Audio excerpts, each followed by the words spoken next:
Welcome to defence तैयारी guys.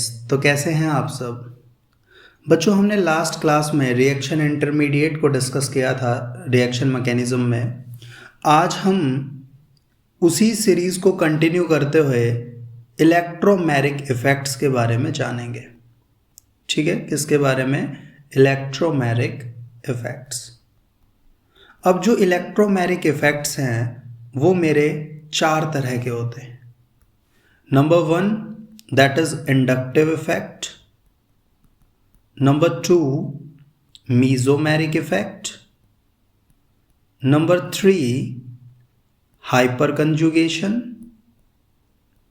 Number 4, electromeric effect. Electromeric effect, sorry मैंने electronic लिख दिया ना ऊपर, इलेक्ट्रोमैरिक इफेक्ट। बच्चों इलेक्ट्रोमैरिक नहीं, यहाँ पे इलेक्ट्रॉनिक लिखो, ठीक है, इलेक्ट्रॉनिक इफेक्ट्स। अब देखो हमारे पास 4 तरह के इलेक्ट्रॉनिक इफेक्ट्स होते हैं, inductive, mesomeric, hyperconjugation and electromeric effects. अब हम वन बाय वन इन इफेक्ट्स को सीखेंगे, ठीक है। तो सबसे पहले हम बात करते हैं इंडक्टिव इफेक्ट की। इंडक्टिव इफेक्ट को आई इफेक्ट भी बोल देते हैं, शॉर्ट में आई इफेक्ट। अब देखो इंडक्टिव इफेक्ट में क्या होता है, एक्चुअली पोलैरिटी जो है वो इंड्यूस हो जाती है। पोलैरिटी क्या हो जाएगी? इंड्यूस हो जाएगी। कहाँ पे? जो हमारे नॉन पोलर पाई बॉन्ड्स होते हैं, सॉरी सिग्मा बॉन्ड होते हैं, नॉन पोलर सिग्मा बॉन्ड पे क्या जनरेट हो जाएगी? पोलैरिटी इंड्यूस हो जाएगी। और क्यों हो जाती है? Due to presence of polar bond. भाई पोलर बॉन्ड होने की वजह से नॉन पोलर के ऊपर पोलैरिटी इंड्यूस हो जाती है और यही कहलाता है इंडक्टिव इफेक्ट। अब बच्चों इंडक्टिव इफेक्ट में बेसिकली होता क्या है? इंडक्टिव इफेक्ट में पार्शियल डिस्प्लेसमेंट होता है आपके इलेक्ट्रॉन्स का। मतलब कि आपके इलेक्ट्रॉन्स इधर से उधर डिस्प्लेसमेंट उनके अंदर क्या होता रहेगा। वहीं पे दूसरी बात करें तो अगर मैं 3 से लेकर या 4 कार्बन एटम की बात करूं, इसके बाद आई इफेक्ट 0 के बराबर हो जाता है। मतलब कि अप टू 3 और 4 कार्बन तक ही आपको इंडक्टिव इफेक्ट देखने को मिल जाएगा, लेकिन अगर आप उससे भी आगे जाते जाओगे तो इंडक्टिव इफेक्ट आपका 0 हो जाएगा। वहीं पे नेक्स्ट बात अगर हम करें तो हमें एक बात भी पता है कि अगर मैं मैग्नीट्यूड ऑफ आई इफेक्ट लेता हूं, देखो बच्चों आई इफेक्ट आपके 2 तरह के होते हैं, एक प्लस आई इफेक्ट और एक माइनस आई इफेक्ट। तो कोई भी आई इफेक्ट ले रहे हैं, आई इफेक्ट आपका इन्वर्सली प्रोपोर्शनल होता है डिस्टेंस के, कि जैसे जैसे आप डिस्टेंस बढ़ाओगे वैसे वैसे आई इफेक्ट कम होता चला जाएगा। और यहाँ पे एक बात और ध्यान देने की है कि जो आई इफेक्ट होता है हाइड्रोजन एटम का, वो भी क्या लेते हैं हम? 0 लेते हैं, ठीक है। इतनी बात आपको समझ में आ गई। अब इसके बाद जैसा कि मैंने आपको बताया कि जो आई इफेक्ट है वो 2 तरह के होते हैं, माइनस आई इफेक्ट और प्लस आई इफेक्ट। बच्चों जो माइनस आई है उसके कुछ ग्रुप्स हैं और उनका प्रायोरिटी ऑर्डर आपको याद होना चाहिए। तो मैं यहाँ पे आपको माइनस आई ग्रुप के प्रायोरिटी ऑर्डर एक बार लिखवा देता हूँ कि भाई सबसे पहले कौन आता है? OR2 पॉजिटिव, ये इसका सबसे ज़्यादा माइनस आई होता है। देन आता है आपका NR3 पॉजिटिव, देन आता है आपका NH3 positive, then NO2, then CN positive, sorry CN, then आपका आ जाएगा एसिड COOH, देन आपका आ जाएगा हेलोजन, देन आपका OH, देन आपका NH2 एंड लास्ट में आपके पास आ जाता है बेंजीन C6H5। तो ये प्रायोरिटी ऑर्डर आप याद रखोगे। इसके अलावा अगर हम माइनस आई ग्रुप की बात प्लस आई ग्रुप की बात करें तो प्लस आई ग्रुप का भी एक ऑर्डर है, वो भी आप लिख लो, O नेगेटिव इसका सबसे ज्यादा, देन आपका COO नेगेटिव, देन आपका टर्शरी एल्केन, देन आपका सेकेंडरी एल्केन, देन आपका प्राइमरी एल्केन, मतलब आप यहां पे इथेन लिख सकते हैं, देन आपका CD3, देन आपका CH3। तो CH3 का जो प्लस आई इफेक्ट है वो बहुत ही कम होता है। ठीक है, तो बच्चों आपको ये ना सबसे पहले ये ऑर्डर याद रख लेना है। अब इसके बाद हम डिस्कस करते हैं एप्लीकेशंस ऑफ आई इफेक्ट। ठीक है, एप्लीकेशंस पढ़ते हैं। अब एप्लीकेशन में सबसे पहला जो टॉपिक है हमारे पास वो है stability of carbocation. Stability of carbocation. अब बच्चों कार्बोकैटायन क्या होता है? कार्बन के ऊपर पॉजिटिव चार्ज होता है और ये डायरेक्टली प्रोपोर्शनल होता है मेरे प्लस आई इफेक्ट के और इन्वर्सली प्रोपोर्शनल होता है माइनस आई इफेक्ट के। ठीक है, यानी कि जितना प्लस आई ज़्यादा उतना कार्बोकैटायन ज़्यादा स्टेबल, और जितना कम माइनस आई उतना ज़्यादा स्टेबल होगा आपका कार्बोकैटायन। ठीक है, अब फॉर एग्जाम्पल के लिए जैसे कि मान लो मेरे पास है CH3 कार्बन CH3 और इसके साथ भी एक और CH3 लगा हुआ है और ये कार्बन क्या है? टर्शरी है। तो ये आपको टर्शरी कार्बोकैटायन देखने को मिल रहा है। दूसरा एग्जाम्पल है मेरे पास CH3 CH CH3 और ये जो कार्बोकैटायन है this is my secondary carbocation. वहीं पे अगर मैं ले लूँ बात करूँ प्राइमरी कार्बोकैटायन की, तो ये कार्बोकैटायन हो गया बच्चे मेरे पास प्राइमरी कार्बोकैटायन। अब देखो प्लस आई इफेक्ट बच्चों करता क्या है? प्लस आई इफेक्ट ना इलेक्ट्रॉन को डोनेट करता है। तो यहाँ पे इलेक्ट्रॉन को दे रहा है, ये भी दे रहा है, ये भी दे रहा है ना। और यहाँ पे बात करें तो यहाँ पे 2 CH3 दे रहे हैं और यहाँ पे सिर्फ एक ही CH3 दे रहा है। तो हमने पढ़ा कि stability of carbocation plus I effect के डायरेक्टली प्रोपोर्शनल है। अब आप जानते हैं कि CH3 कौन सा ग्रुप है? प्लस आई इफेक्ट को शो करता है, राइट। ये प्लस आई को शो करेगा। सभी यहाँ पे जितने भी CH3 हैं वो सारे के सारे क्या करेंगे? प्लस आई इफेक्ट को शो करेंगे। तो प्लस आई किसके अंदर ज़्यादा है? अब जानते हो कि यहाँ पे जो टर्शरी है उसके पास बहुत ज़्यादा क्या है? प्लस आई ग्रुप है। तो देयरफॉर यहाँ पे जो टर्शरी कार्बोकैटायन है वो ज़्यादा स्टेबल होगा than secondary and then primary. और इसके बाद अगर मैं CH3 पॉजिटिव भी लिखूं तो वो लेस स्टेबल हो जाएगा। ठीक है, तो आप याद रखोगे कि जितने ज़्यादा नंबर होगा प्लस आई ग्रुप का तो यहाँ पे मोर स्टेबल क्या होगा? कार्बोकैटायन होगा। अब हमारे पास बात आ जाती है नेक्स्ट स्टेबिलिटी ऑफ कार्बेनाइन की। Stability of कार्बेनाइन।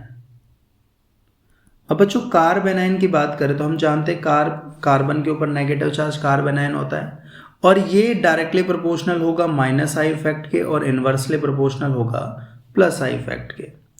अब यहाँ पे भी हमारे पास सिमिलरली मान लो वही एग्जाम्पल है क्या कि टर्शरी एल्केन है, सेकेंडरी एल्केन है, प्राइमरी एल्केन है और यहाँ पे मेरे पास CH2 नेगेटिव है। मतलब सब सारे कार्बन जो है वो सारे कार्बेनाइन है। ठीक है, tertiary कार्बेनाइन, secondary, primary and CH2 negative. तो ये सारे कार्बेनाइन है मेरे पास और इन कार्बेनाइन में स्टेबिलिटी ऑर्डर अगर मुझे पता करना होगा तो बच्चों ऑब्वियस सी बात है जो टर्शरी वाला है उसके पास प्लस आई ग्रुप बहुत ज़्यादा है और जिसके पास ज़्यादा प्लस आई उसकी स्टेबिलिटी कम हो जाएगी कार्बेनाइन की, इन्वर्सली प्रोपोर्शनल होता है। तो देयरफॉर हमारा सबसे ज़्यादा स्टेबल कौन सा होगा? CH2 नेगेटिव होगा। ठीक है, समझ में आती है बात। इसके अलावा हम और एग्जाम्पल ले लेते हैं। अब मैंने एग्जाम्पल लिया, पहला एग्जाम्पल मैंने लिखा CH3 CH CH2 CH और इस कार्बन के साथ फ्लोरीन लगा हुआ है और यहाँ पे क्या है मेरे पास नेगेटिव कार्बन आयन है। ठीक है, तो पहला कंपाउंड हो गया मेरा। दूसरे कंपाउंड की बात करें तो दूसरा कंपाउंड हो गया मेरे पास CH2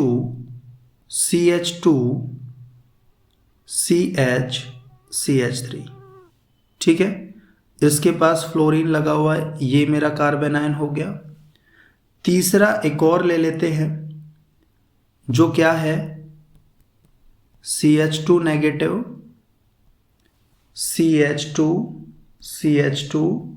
CH2F। अब बच्चों आप जब इन तीनों एग्जाम्पल को ध्यान से देख रहे हो तो आप यहाँ पे क्या डिफरेंशिएट कर पा रहे हो कि जहाँ पे जो फ्लोरीन है, ठीक है, ये वाला जो फ्लोरीन है ये हमारे इस कार्बन आयन के बहुत ही पास में है, ये वाला थोड़ा सा दूर चला गया और ये वाला तो काफी दूर चला गया। ठीक है, तो हमने क्या पढ़ा था कि आई इफेक्ट जो है वो डिस्टेंस के इनवर्सली प्रोपोर्शनल होता है। तो यानी कि जितनी ज़्यादा डिस्टेंस उतना ही कम क्या हो जाएगा, आई इफेक्ट हो जाएगा। अब यहाँ पे फ्लोरीन है, फ्लोरीन एक हैलोजन है, तो कौन सा इफेक्ट शो करता है, माइनस आई इफेक्ट शो करता है, राइट। तो जो माइनस आई इफेक्ट है, अब वो जितना ज़्यादा डिस्टेंस होता जाएगा उतना ही कम वो क्या हो जाएगा, स्टेबल हो जाएगा।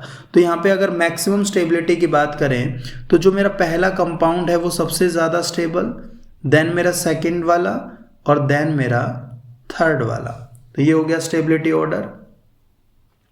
अब इसके अलावा हम बात करते हैं नेक्स्ट एग्जाम्पल की कि मान लो मेरे पास है पहला कंपाउंड जो है CH2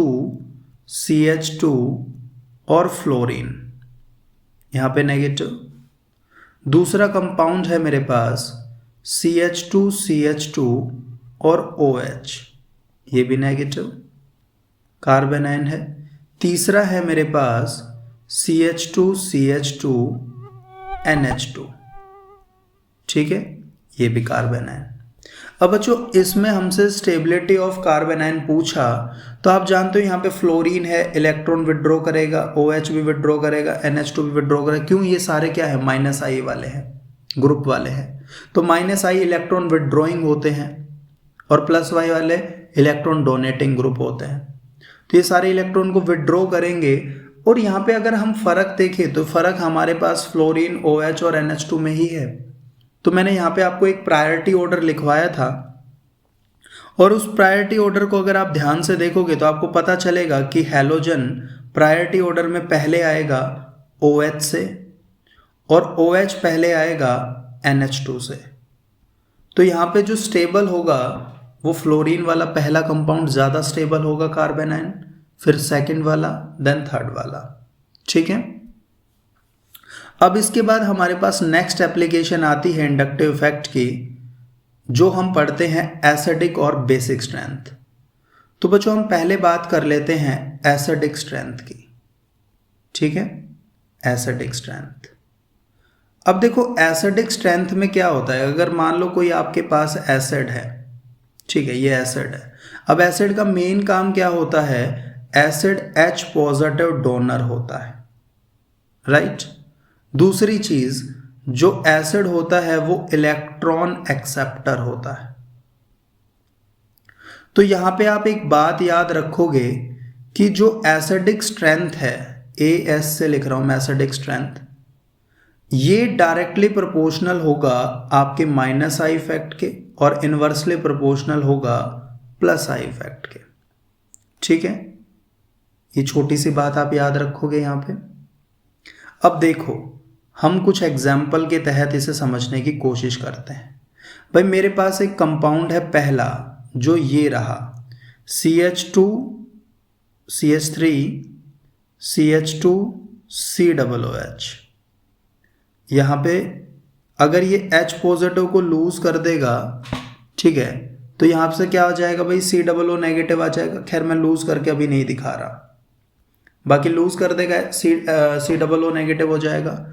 वहीं पे दूसरा कंपाउंड लूँ तो वो है मेरे पास क्लोरीन CH2 COOH, ठीक है। और तीसरा जो कंपाउंड है वो है मेरे पास फ्लोरीन CH2 COOH। राइट। अब यहाँ पे मेरे पास बच्चों 3 कंपाउंड है और इन 3 कंपाउंड में मुझे एसिडिक स्ट्रेंथ क्या करनी है, कंपेयर करनी है। अब देखो यहाँ पे अगर मैं बात करूँ इस CH3 की, तो ये CH3 मेरा प्लस आई इफेक्ट शो करता है, राइट। और यहाँ पे बात करूँ क्लोरीन और फ्लोरीन की, तो ये मेरे माइनस आई इफेक्ट शो करते हैं। और अगर फ्लोरीन और क्लोरीन में भी मैं देखूं कि किसका माइनस आई इफेक्ट ज़्यादा होता है एज कंपैरिजन ऑफ हैलोजन अगर हम करते हैं, तो बच्चों जो मैक्सिमम माइनस आई इफेक्ट होता है वो फ्लोरीन का होगा, फिर क्लोरीन का, फिर ब्रोमीन एंड देन आयोडीन। ठीक है, तो यहाँ से हमें एक बात समझ में आ जाती है। अगर मैं यहाँ पे एसिडिक स्ट्रेंथ का ऑर्डर लिखूं, तो जो सबसे ज़्यादा एसिडिक कंपाउंड है वो होगा हमारा थर्ड वाला, देन हमारा सेकंड वाला और देन हमारा फर्स्ट वाला। ठीक है, आप याद रखोगे ये बात। आगे चलते हैं। इसके बाद हमारे पास दूसरा एक एग्जाम्पल ले लेते हैं। भाई दूसरे एग्जाम्पल में जो पहला कंपाउंड है वो है CCl3COOH। दूसरा जो कंपाउंड है वो है CBr3COOH। और तीसरा जो कंपाउंड है बच्चों वो है Cl3COOH। ठीक है, अब ये कंपाउंड है मेरे पास। अब अगर इन कंपाउंड्स में मैं देखूं तो आप जानते हो कि जो क्लोरीन है वो माइनस आई इफेक्ट शो करेगा, ब्रोमीन भी माइनस आई इफेक्ट शो करेगा, और वहाँ पे आगे वाले भी क्लोरीन है लेकिन उसके पास बस एक कार्बन नहीं है, वो सीधा किसके साथ अटैच है, एसिड के साथ अटैच है। तो यहाँ पे अगर मैं मैक्सिमम एसिडिक स्ट्रेंथ की बात करूँ, सॉरी बच्चों ये पॉपअप आ गया, बैटरी डाउन हो चुकी है, खैर कोई बात नहीं। हम किसकी बात कर रहे हैं, हम यहाँ पे बात कर रहे हैं कि ये भी माइनस आई ग्रुप है, ये भी माइनस आई ग्रुप है और ये भी माइनस आई है, और ये COOH के साथ डायरेक्ट जुड़ा है, यहाँ पे कार्बन नहीं है। तो खैर ये तो हमारा लेस एसिडिक स्ट्रेंथ में आ गया। इन दोनों में अगर बात करें तो वही बात है भाई, फ्लोरीन का सबसे ज़्यादा, फिर क्लोरीन, देन ब्रोमीन। तो ऑब्वियस सी बात है कि यहाँ पे सबसे ज़्यादा एसिडिक होगा पहले वाला, देन आपका सेकंड, देन आपका थर्ड। ठीक है, समझ में आती है बात। इसके अलावा अगर हम बात करें नेक्स्ट एग्जाम्पल की, तो मान लो मेरे पास एग्जाम्पल है CH3CH2CH फ्लोरीन COOH। ये मेरा पहला कंपाउंड हो गया। दूसरा कंपाउंड ले लेते हैं CH3CH फ्लोरीन CH2COOH। तीसरा एक और कंपाउंड ले लेते हैं बच्चों, या फिर चलो इन दोनों में ही कंपेयर कर लेते हैं। अब तीसरा जो लेंगे उसके डिस्टेंस और बढ़ा देंगे, तो यहाँ पे वो डिस्टेंस वाला मेथड आ गया। अब आप देख रहे हो कि पहले वाले कंपाउंड में फ्लोरीन जो है वो COOH के ज़्यादा पास में है। दूसरे वाले कंपाउंड में अगर हम बात करें तो वो पहले वाले के कंपैरिजन में डिस्टेंस उसकी बढ़ गई। तो देयरफॉर डिस्टेंस के बेसिस पे यहाँ पे जो पहले वाला कंपाउंड है मेरा वो ज़्यादा एसिडिक होगा एज कंपैरिजन टू सेकेंड। ठीक है, अगर मैं एक और डिस्टेंस बढ़ा दूंगा तो थर्ड वाला और कम एसिडिक हो जाएगा। सही बात है बच्चों। इसके बाद आगे बात करते हैं। अब आगे और एग्जांपल लेकर देख लेते हैं। भाई हमने एक एग्जांपल, या पहला कंपाउंड है मेरे पास CH2COOH और इस पहले वाले CH2 के साथ जुड़ा हुआ है NO2। दूसरे वाले की बात करें तो यहाँ पे है CH2COOH और इसके साथ जुड़ा हुआ है सिर्फ हाइड्रोजन। और तीसरे वाले की अगर मैं बात करूँ तो तीसरा एक और कंपाउंड है जिसमें इस CH2 के साथ जुड़ा हुआ है CH3। और हमसे इन तीनों में पूछा है which one is more acidic. तो बच्चों पहले वाले कंपाउंड को देखें तो NO2 माइनस आई ग्रुप है, हाइड्रोजन तो कोई इफेक्ट शो नहीं करता आई का, और CH3 प्लस आई है। तो आप जानते हो एसिडिक स्ट्रेंथ माइनस आई के डायरेक्टली प्रोपोर्शनल होती है और प्लस आई के इन्वर्सली प्रोपोर्शनल होती है। तो ये तो बिल्कुल ही सिंपल हो गया कि यहाँ पे पहले वाला ज़्यादा एसिडिक होगा, फिर सेकंड वाला कंपाउंड एंड लास्ट थर्ड वाला कंपाउंड। ठीक है, आगे चलते हैं। भाई और एग्जाम्पल लेकर देखते हैं। मैंने लेकर देखा, मान लो मेरे पास है फॉर्मिक एसिड HCOOH, दूसरा है मेरे पास CH3COOH, तीसरा है मेरे पास CH3CH2COOH। अब आप यहाँ पे क्या देख रहे हो, देखो फर्स्ट वाले में तो हाइड्रोजन जुड़ा हुआ है COOH के साथ, तो उसे भूल जाओ। दूसरे और तीसरे में बात करते हैं तो CH3 plus I effect show करता है और CH3CH2 भी प्लस आई इफेक्ट शो करेगा। अब प्लस आई ज़्यादा किस में है, तीसरे वाले में, तो वो मिनिमम एसिडिक स्ट्रेंथ हो जाएगी उसकी। क्यों? क्योंकि प्लस आई के एसिडिक स्ट्रेंथ क्या होता है, इन्वर्सली प्रोपोर्शनल होता है। तो देयरफॉर ये भी बहुत ही सिंपल सा हो गया कि पहले वाला ज़्यादा एसिडिक, देन सेकंड वाला एंड देन थर्ड वाला। ठीक है, आई होप आपको समझ में आ रही है सारी चीज़ें। अब इसके अलावा आगे बात करते हैं और एग्जाम्पल लेकर देखते हैं। ठीक है, अब मैंने एग्जाम्पल लिया इस बार COOH COOH, ये मेरा पहला कंपाउंड हो गया। दूसरा कंपाउंड मैंने लेकर देखा CH2 के साथ 2 COOH जुड़े हुए, और तीसरा जो मैंने कंपाउंड लिया वो लिया CH2COOH CH2COOH। अब देखो बच्चों, इसमें अगर हमें देखें तो इसमें जो हमारा कॉन्सेप्ट है वो डिस्टेंस के बेसिस पे कॉन्सेप्ट है कि यहाँ पे जो 2 COOH है हमारे पास, उनकी डिस्टेंस कितनी है। अगर मैं इसमें देखूँ तो ये दोनों COOH काफ़ी क्लोज है, इन दोनों के बीच में एक CH2 आ गया और इन दोनों के बीच में 2 CH2 आ गए, डिस्टेंस बढ़ती जा रही है। तो डिस्टेंस के हिसाब से अगर हम देखें तो यहाँ पे हमारे पास पहले वाला ज़्यादा एसिडिक होगा, देन हमारा सेकंड एंड लास्ट हमारा थर्ड। ठीक है, इसके अलावा अब हम और बात करते हैं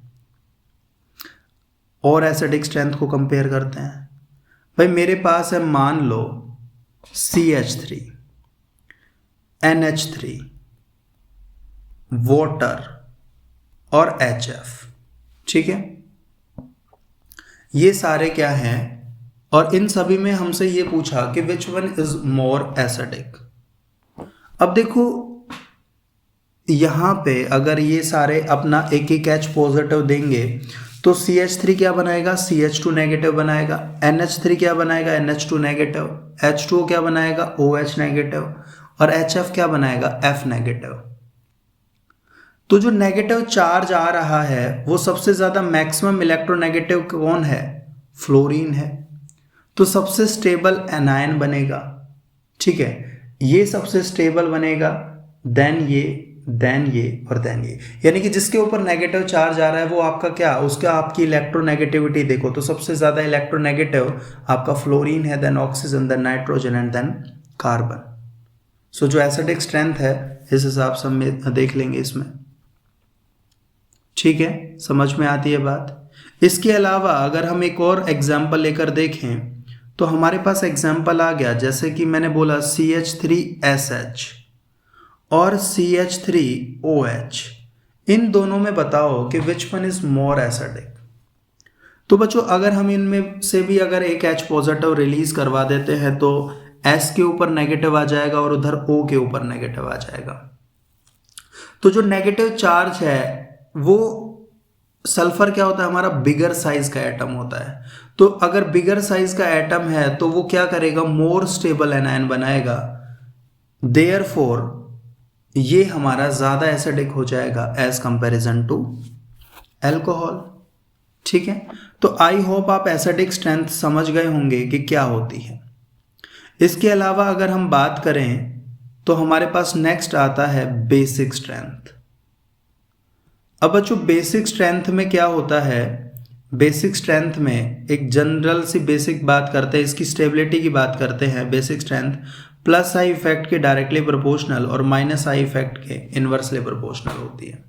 OH डोनर होते हैं, इलेक्ट्रॉन डोनर होते हैं और H पॉजिटिव को एक्सेप्ट करने वाले होते हैं।